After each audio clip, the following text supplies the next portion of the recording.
नमस्कार प्रेक्षकांनो, कसे आहात सगळे? चॅनलला सबस्क्राईब नसेल केलं तर पटकन करून घ्या, म्हणजे सिरियलचे अपडेट्स तुमच्यापर्यंत लवकर पोहोचतील. आणि आजचा व्हिडिओ जर तुम्हाला आवडला तर लाईक करायला विसरू नका. मित्रांनो, अर्जुनने जे काही साधू बनवून या साक्षीला जबरदस्त मॅनिप्युलेट केलं होतं ते आता सफल होणार आहे. आणि साक्षी तिचं ते तुटलेलं आईने दिलेलं लॉकेट ती आज कोर्टामध्ये घालून येणार आहे. आणि त्यानंतर आता अर्जुन प्रूव्ह करणार आहे त्याचा जवळ जो सोन्याचा तुकडा असतो लॉकेटचा ते दाखवून. तर बघू या प्रेक्षकांनो आजच्या भागात कसं काय झालं ते. आजचा भाग सुरू होतो. आता अर्जुन आणि सायली झोपायलाच तर जातात, पण त्यांना झोप नसते येत. दोघांनाही काळजी वाटत असते आणि दोघेही आपापलं विचारत असतात. त्यानंतर थोड्याच वेळात आता पहिले अर्जुन आणि नंतर सायली झोपतात. तर आता सायलीला एक प्रचंड भयंकर स्वप्न दिसतं, ज्यामध्ये एकीकडे प्रतिमा असते आणि ती ओरडत असते, सायली मला वाचव, सायली सायली. आणि त्यानंतर तिथे सायली असते. स्वतःच्या स्वप्नात तिला दिसत असतं की सायली जाण्याचा प्रयत्न करत आहे प्रतिमा जवळ, पण सायली जाऊच नाही शकत. असं आता भयंकर ते स्वप्न सायलीला दिसत असतं. प्रतिमा खूप रडत असते सायलीच्या स्वप्नात आणि म्हणत असते, सायली मला वाचव, सायली. आणि आता सायली तिच्याजवळ जाऊच नसू शकत. आणि या स्वप्नामुळे आता सायली एकदम दचकून उठते आणि जोरात ओरडते, प्रतिमा आत्या. आणि त्यानंतर आता अर्जुनसुद्धा उठतो आणि म्हणतो, काय झालं, रिलॅक्स हो, पाणी पी पहिले. आणि त्यानंतर आता सायली खूप घाबरलेली असते. तर अर्जुन विचारतो, काय झालं, तू वाईट स्वप्न वगैरे पाहिलंस का? त्यावर आता सायली म्हणते, हो ना, खूपच वाईट स्वप्न होतं. प्रतिमा आत्या मला हाक मारत होत्या, खूप अस्वस्थ वाटत होत्या त्या आणि रडत होत्या. त्या रडत होत्या, मी तर त्यांच्याकडे पळत चालले होते, पण प्रतिमा आत्या दूर निघून गेल्या आणि त्यांच्यापर्यंत मी पोहोचू शकले नाही. त्यावर आता अर्जुन म्हणतो, क्रिंज आहे स्वप्न. त्यावर आता सायली म्हणते की मी त्यांना फोन करते आताच.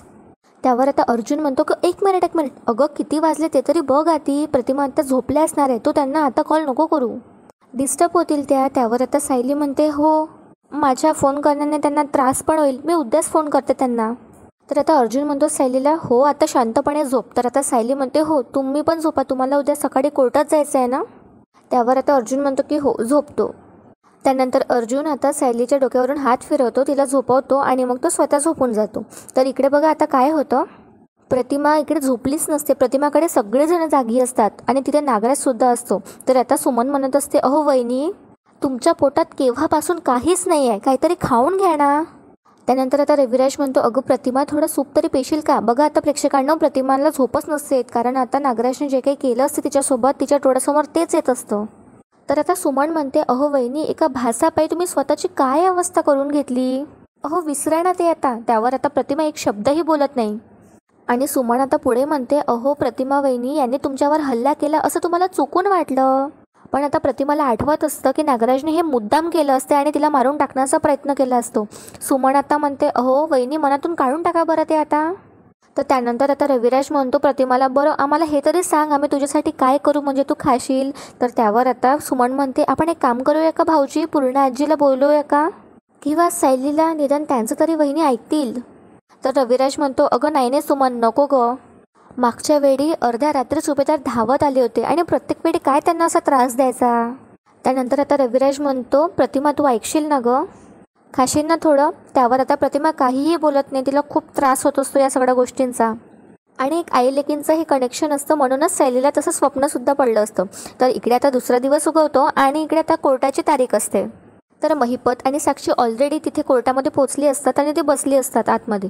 तर त्यानंतर तिथे येते दामिनी. तर आता साक्षी म्हणते, बापरे अण्णा, या दामिनी मॅडमचा कॉन्फिडन्स बघूनच मला जसं पॉझिटिव्ह वाटतंय. त्यानंतर आता महिपत म्हणतो, एकदा का ते देशमुख बाईने समोर बसलेल्या जजला खिशात घातलं का आपण सुटलो. त्यानंतर तितक्यात थोड्याच वेळात तिथे आता नागराज आणि प्रिया येतात आणि मागून आता रविराज येतो. तर रविराज फोनवर बोलत असतो की हॅलो सुमन, प्रतिमा बरी आहे ना. आणि आता रविराजच्याच मागोमाग अर्जुन आणि सायली असतात. आणि आता सायली त्याचं बोलणं ऐकून घेते. त्यानंतर आता सायली विचारते, काय हो रविराज काका, एवढ्या काळजीने तुम्ही फोन केला होतात, घरी सगळं ठीक आहे ना, प्रतिमा आत्या कशा आहेत. तर आता रविराज म्हणतो की हो हो बरी आहे ती, तिला काहीच नाही झालं. आणि सकाळी सायली तुझा फोन झाला ना, अगं ते दोघीही घरात एकटे आहे ना, म्हणून मला जरा काळजी वाटली म्हणून फोन केला होता. आता रविराज इथे सायलीला खरं सांगत नाही, कारण आता सायलीला काळजी वाटणार म्हणून. तर सायली आता स्माईल करते आणि आपल्या जागेवरती जाऊन बसते. पण आता सायली अस्वस्थ असते आणि सायली आता साक्षीकडे बघत असते, म्हणजे तिने ते गळ्यात लॉकेट घातलंय की नाही याची ती खात्री करून घ्यायचा प्रयत्न करते. पण आता सायलीला ते काही दिसतच नसतं. त्यानंतर आता जजसाहेब येतात आणि कोर्टाची कारवाई सुरू होते. तर आता अर्जुन उठून उभा होतो आणि म्हणतो, मिलॉर्ड, आणि आता अर्जुन दामिनीकडे बघतो आणि म्हणतो, आज कोर्टाचा वेळ अजिबात वाया न घालवता मी डायरेक्ट मुद्द्यावरच येतो. मला मी साक्षी शिकरे यांना काही प्रश्न विचारण्याची परवानगी हवी आहे. त्यानंतर आता अर्जुनला परमिशन भेटून जाते आणि आता प्रिया म्हणते नागराजला हळूच आवाजात, अर्जुनच्या चेहऱ्यावर आजही किती कॉन्फिडन्स आहे ते बघा. आता तो त्याच्या पोटडीतून काय बाहेर काढणार आहे. मी आज घरी जाईल ना की डायरेक्ट जेलमध्ये. तर त्यावर आता नागराज म्हणतो जेलमध्ये. आता प्रिया म्हणते काय. त्यावर आता मग नागराज म्हणतो, अगं बाई गप्प बस ना, अगं मनातल्या मनात तरी शुभ विचार कर जरा. त्यावर आता प्रिया नंतर लक्ष देते समोर. आणि प्रेक्षकांना आता सायलीला मनात भीती वाटत असते की साक्षीने ते लॉकेट घातलंय की नाही. त्यानंतर साक्षी येते आता विटनेस बॉक्समध्ये आणि अर्जुन म्हणतो, त्याआधी आता सायलीला भीती वाटत असते आणि सायली आता मनात विचार करते, हे इतक्या आत्मविश्वासाने बोलतायत ते खरे, पण आता साक्षीने ते लॉकेट गळ्यात घातलंय की नाही ते दिसतच नाही. आणि दुसरी भीती तर आहेच की ती दामिनी विचारेल की आज तुम्ही जे पुरावे दाखवले ते तुम्हाला कधी मिळाले आणि कसे मिळाले, मग काय करायचं. आणि त्यानंतर आता साक्षी तिथे विटनेस बॉक्समध्ये उभी असते आणि अर्जुन येतो तिच्याजवळ आणि म्हणतो, मी साक्षी शिकरे, आज तुम्ही फक्त एकदा असं म्हणाल का की मी साक्षी शिकरे आज जे काही बोलेल ते खरंच बोलेल आणि खोटं अजिबात बोलणार नाही. तर साक्षी आता अर्जुनकडे रागातच बघत असते. तर आता अर्जुन म्हणतो, एकदा बोलाल का. नाही म्हणा ना. तर आता साक्षी जज साहेबांकडे बघू लागते. तर आता अर्जुन म्हणतो, नाही म्हणजे काय आहे ना, असं बोलल्यानंतर तुम्हाला खरं बोलण्याची बुद्धी येते का असं म्हणायचं आहे मला. कारण काय आहे ना, आज काही तुम्ही कोर्टात आजपर्यंत जे काही बोललात ना ते सगळं खोटंच होतं. तर आता दामिनी उठून उभी होते आणि म्हणते, ऑब्जेक्शन युअर ऑनर. ॲडव्होकेट सुभेदार माझ्या आशिलावर मानसिक दबाव आणतायत आणि साधारण असं चित्र उभं करतायत की माझ्या आशिलाने म्हणजे साक्षीने कोर्टात कधी खरं बोललीच नाही आहे. त्यानंतर आता अर्जुन म्हणतो, अजिबात नाही मिलॉर्ड. आणि त्यानंतर आता दामिनीला म्हणतो अर्जुन की काय असं चित्र उभं करण्याची गरज खरंच वाटते का तुम्हाला. नाही म्हणजे काय ना, तुमची क्लायंट ही साक्षी शिकरे आधीच कोर्टात 4 ते 5 वेळा खोटं बोलली आहे. त्यानंतर आता अर्जुन साक्षीकडे वळतो आणि म्हणतो, बरोबर ना. त्यानंतर आता अर्जुन म्हणतो दामिनीला, आणि त्यासाठी त्यांना शिक्षा पण झाली होती. अरे जेलमध्ये होतात त्या.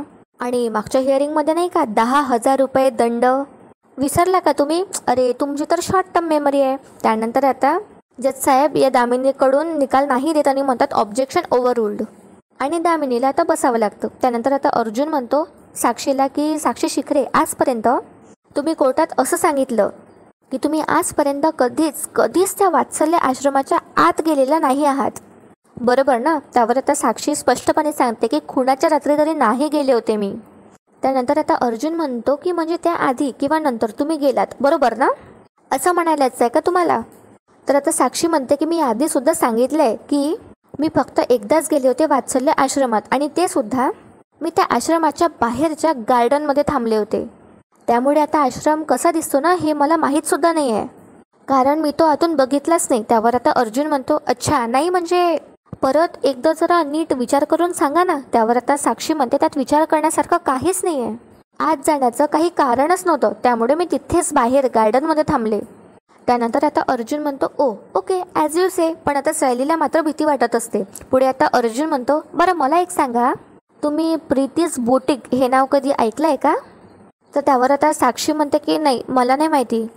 तर अर्जुन म्हणतो की अरे शांत, जरा नीट आठवून सांगा मला, तुम्ही प्रीतीज बुटीक या दुकानातनं कधी शॉपिंग केलं होतं का. त्यावर आता साक्षी म्हणते की मला नाही आठवत आहे.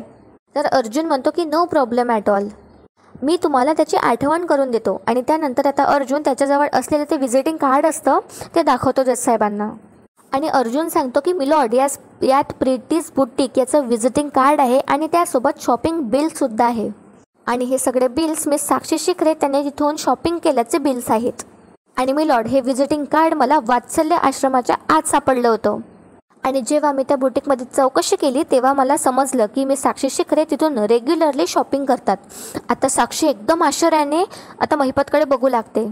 आणि अर्जुन म्हणतो पुरावे म्हणून यांचे नाव असलेली बिलसुद्धा मी तुमच्याकडे सबमिट केली आहे.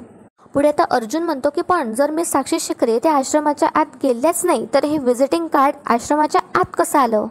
आता सायली खूप घाबरत असते. सायलीला वाटत असतं की आता दामिनी ऑब्जेक्शन घेणारच आणि तसंच होतं. आता दामिनी टाळ्या वाजवायला लागते आणि उठून उभी होते आणि म्हणते वाह फंटॅस्टिक ॲडव्होकेट सुभेदार, तुमची कमाल आहे हो. म्हणजे काय ना, मी तुमच्या आत्तापर्यंतच्या माझ्या करिअरमध्ये इतकं फनी आर्ग्युमेंट ऐकलंच नाही आहे. त्या वात्सल्य आश्रमाच्या आत एका कुठल्या तरी रॅन्डम दुकानाचं व्हिजिटिंग कार्ड होतं. ते सापडलंय आणि त्या दुकानात कधीतरी मिस साक्षीने तिथे शॉपिंग केलंय आणि त्यावरनं द ग्रेट अर्जुन सुभेदार असे म्हणतायत. ते कार्ड वात्सल्य आश्रममध्ये सापडलं ना, म्हणजे साक्षी पण वात्सल्य आश्रमातच गेली होती. आणि पुढे ते असं म्हणणार आहेत की आता कार्ड वात्सल्य आश्रममध्ये सापडलं ना, त्यामुळे आता खूनसुद्धा साक्षीनेच केलं आहे. आणि त्यानंतर आता दामिनी अर्जुनकडे वळते आणि म्हणते, are you even for real? आणि आता महिपत हसू लागतो. तर आता अर्जुन बोलत असतो की मी हे प्रूफ. तितक्यात आता दामिनी त्याला थांबवते आणि म्हणते, माझं बोलणं झालेलं नाही आहे. आणि पुढे आता दामिनी म्हणते या अर्जुनला की काय ॲडव्होकेट सुभेदार, तुम्ही खरंच ॲडव्होकेट किल्लेदारचे शिष्य आहात ना? आणि त्यानंतर आता ही प्रियासुद्धा हसत असते नागराजकडे बघून. आणि आता पुढे ही दामिनी म्हणते अर्जुनला, नाही काय ना, तुम्ही इतके विनोदी आर्ग्युमेंट्स करत आहेत ना, म्हणून विचारलं. आणि आता दामिनी समोर बघते आणि म्हणते, तसंही युअर ऑनर, वात्सल्य आश्रममध्ये या आधी पण सगळ्यांना मिळालेले जे काही पुरावे आहेत ना, ते सगळे जळले होते ना. मग आज आत्ता आणि अचानक असं कुठून तरी ते व्हिजिटिंग कार्ड या सुभेदारांच्या हाती कसं काय लागलंय? तर आता सायली डोक्यावर हात ठेवते. आणि आता सायली समोर बघते तर तिथून चैतन्य आता तिथे बसला नसतो आणि चैतन्य एका कामासाठी कुठेतरी गेला असतो, ते आपल्याला कळणार आहे. तर आता सायली मनात विचार करू लागते आणि म्हणते, ज्याची भीती होती तेच झालं. दामिनीने तेच विचारलं जे विचारायला नको होतं. बघा प्रेक्षकांना, आता चैतन्य काय जुगाड करणार आहे आणि पूर्ण बाजी पलटणार आहे. तर बघा इकडे आता जजसाहेब आधी अर्जुनला म्हणत असतात, बोला ॲडव्होकेट अर्जुन सुभेदार, दामिनी देशमुख यांनी विचारलेल्या प्रश्नांची तुम्हाला उत्तरं द्यावी लागेल, नाहीतर कोर्ट हा पुरावा ग्राह्य धरणार नाही. तर आता नागराज आणि महिपतला खूप कॉन्फिडन्स आलेला असतो आणि ते दोघीही आता उडायला लागतात. त्यानंतर आता इकडे दामिनी म्हणते, युअर ऑनर, मला नाही वाटत की या प्रश्नाचं उत्तर अर्जुन सुभेदार यांच्याकडे आहे म्हणून. आता साक्षीसुद्धा हसायला लागते. त्यानंतर आता जजसाहेब म्हणतात की ॲडव्होकेट अर्जुन सुभेदार, तुम्ही जो काही कोर्टात आता पुरावा सादर केला आहे तो कोर्ट नाकारतोय. आणि त्यानंतर आता दामिनीसुद्धा खूप हसत असते. तितक्यात आता तिथे येतात इन्स्पेक्टर सावंत आणि ते एंटर घेत म्हणतात, थांबा जजसाहेब. आणि इथून आता पूर्ण बाजी पलटून जाते आणि त्यांच्याच मागोमाग आता चैतन्यसुद्धा येतो. इन्स्पेक्टर सावंत म्हणतात की मला याबद्दल काहीतरी बोलायचं आहे. त्यावर आता जजसाहेब म्हणतात, ठीक आहे, तुम्ही विटनेस बॉक्समध्ये येऊन बोला. आणि जजसाहेब आता साक्षीला म्हणतात की मी साक्षी शिकरे, तुम्ही बसू शकता. आता साक्षी तर बघतच राहते इन्स्पेक्टर सावंतांकडे. आणि आता इथून पूर्ण बाजी पलटत आता इन्स्पेक्टर सावंत म्हणतात जजसाहेबांना की ॲडव्होकेट, मी इन्स्पेक्टर सावंत आणि ॲडव्होकेट अर्जुन सुभेदार जे काही आज कोर्टात पुरावे सादर करतात ना, ते त्यांना मीच दिले. त्यानंतर आता महिपत, नागराज, प्रियास आणि साक्षी सगळ्यांचा चेहरा आता पडून जातो. जे आतापर्यंत हसत होते, उड्या मारत होते, ते आता चुपचाप बसून जातात. आणि आता अर्जुन म्हणतो दामिनीला, ॲडव्होकेट दामिनी देशमुख, मला माहीतच होतं तुम्ही हे प्रश्न मला आज विचारणार आहात म्हणून मी इन्स्पेक्टर सावंत यांना पहिलेच बोलावून घेतलंय. त्यानंतर आता दामिनी त्यावर काहीच बोलत नाही आणि आता अर्जुनकडे बघतच राहते आणि डोक्यावर हात ठेवते. तर आता अर्जुन म्हणतो इन्स्पेक्टर सावंतांना, बरं इन्स्पेक्टर सावंत, मला तुम्ही हे सांगा की त्या व्हिजिटिंग कार्डबद्दल तुम्ही या कोर्टाला काय सांगणार? त्यावर आता इन्स्पेक्टर सावंत सांगतात जजसाहेबांना की ॲडव्होकेट अर्जुन सुभेदार यांनी आमच्याकडे जे काही पुरावे दिले होते ना, ते आमच्या पोलीस स्टेशनमध्ये जळाले होते. ही गोष्ट खरीच आहे, पण जे पुरावे जळाले होते ना, त्यात हे प्रितीस बुटेकचं व्हिजिटिंग कार्ड नव्हतं, कारण ते एक्झामिनेशनसाठी बाजूला काढून माझ्या टेबलच्या ड्रॉवरमध्ये ठेवलं होतं. आणि त्यानंतर योग्य प्रोसिजर केल्यानंतर ते मी परत अर्जुन सुभेदारांकडे दिलं होतं. तितक्यात दामिनी खवळते आणि उठून उभी होते आणि म्हणते, ऑब्जेक्शन मी लॉर्ड, मला इन्स्पेक्टर सावंत, बरोबर ना? हां, तर इन्स्पेक्टर सावंतांना असं विचारायचं आहे की इतक्या वेळ तुम्ही हे सगळं कोर्टाला का नाही सांगितलं? तर आता अर्जुन बघू लागतो इन्स्पेक्टर सावंतांकडे की आता काय होईल. पण आता इन्स्पेक्टर सावंत जे असतात ते सगळं सांभाळून घेतात आणि म्हणतात की अर्जुन सुभेदारला कोर्टात येण्यासाठी मीच नकार दिला होता. मला थोडं टेन्शन आलं होतं की माझी नोकरी जाईल, पण जजसाहेब मी जे काही केलं ते कोर्टाच्या कायद्याच्या आतमध्ये राहूनच केले. तर आता महिपत काळजीत पडतो आणि मनात विचार करू लागतो की म्हणजे सगळे पुरावे जळलेच नाही, या अर्जुनकडे अजून काय ते निघालं तर?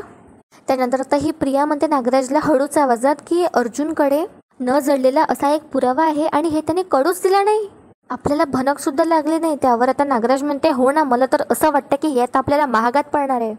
त्यानंतर आता अर्जुन विचारतो दामिनीला, एनी क्वेश्चन्स? त्यावर आता दामिनी म्हणते की नाही आणि आपल्या जागेवरती चुपचाप ती जाऊन बसते. आणि त्यानंतर आता अर्जुन म्हणतो इन्स्पेक्टर सावंतांना थँक्यू आणि इन्स्पेक्टर सावंत तिथून आता निघून जातात. त्यानंतर आता अर्जुन म्हणतो की मिलॉर्ड, माझा क्लेम आहे की ते व्हिजिटिंग कार्ड साक्षीच्या पर्समधून त्या आश्रमातच पडलं होतं. त्या कितीही म्हणाल्या की त्या आश्रमाच्या आत गेल्याच नव्हत्या, तरीही ते खरं मानलं जात नाही. आणि पुढे आता अर्जुन म्हणतो की ॲडव्होकेट दामिनी देशमुख यांना माझं आर्ग्युमेंट फनी जरीही वाटलं, विनोदी वाटलं, नो प्रॉब्लेम, माझ्याकडे दुसरा एक पुरावा आहे. त्यानंतर आता अर्जुन म्हणतो, आणि जर प्लीज तुम्हाला जर तो पुरावा विनोदी वाटला ना तर जोरात हसायला विसरू नका, आणि हां, टाळ्या तर वाजवायला अजिबात विसरू नका. आता साक्षी खूप घाबरली असते आणि ती एकदम आश्चर्याने अर्जुनकडे बघतं की आता काय नवीन पुरावा आहे म्हणून याच्याकडे. तर त्यानंतर आता अर्जुन लगेच म्हणतो की आता मिलॉर्ड, मला साक्षी शिकरेला परत विटनेस बॉक्समध्ये बोलवण्याची परमिशन हवी आहे. आणि प्रेक्षकांना साक्षी खूप दांदरली असते, पण आता सायलीला काळजी वाटत असते की साक्षीने ते लॉकेट घातलंय की नाही म्हणून. आणि याचा भाग इथेच संपतो. प्रेक्षकांना उद्या काय होणार आहे हे म्हणजे बघण्याच्या आधी प्लीज तुम्ही व्हिडिओला लाईक करून घ्या. तर प्रेक्षकांना उद्याच्या भागात असं होतं, अर्जुन म्हणतो की मिलॉर्ड, मला एक रिक्वेस्ट करायची आहे की मी साक्षी शिकरे यांच्या गळ्यात काही लॉकेट असेल तर त्यांनी ते कोर्टाला दाखवण्यात यावं. तर आता जज साहेब तसं डायरेक्ट करतात, त्या साक्षीला ते लॉकेट दाखवायला लावतात आणि आता अर्जुन त्याच्याजवळ असलेला तुकडा त्याला जोडतो आणि येस नावाचं लॉकेट हे पूर्ण होतं. आणि अर्जुन म्हणतो की परफेक्ट मॅच. आणि आता साक्षी एकदम आश्चर्याने अर्जुनकडे बघू लागते. तर उद्याचा एपिसोड बिलकुल मिस करू नका. आणि आजचा भाग तुम्हाला कसा वाटला मला कमेंटमध्ये नक्की सांगा. आणि चॅनलला सबस्क्राईब नसेल केलं तर पटकन करून घ्या. आणि आजचा व्हिडिओ एन्जॉय करा. धन्यवाद.